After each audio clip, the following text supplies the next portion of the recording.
¿Se ha ido ya? ¿Os lo imagináis? Me pidió matrimonio. Yo, casado con ese palurdo estúpido. Monsieur Gastón, podéis creerlo.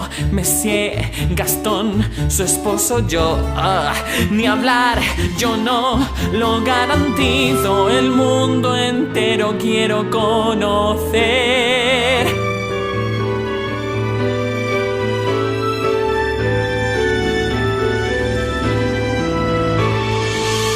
Quiero vivir preciosas aventuras, es mi esperanza y mi ilusión,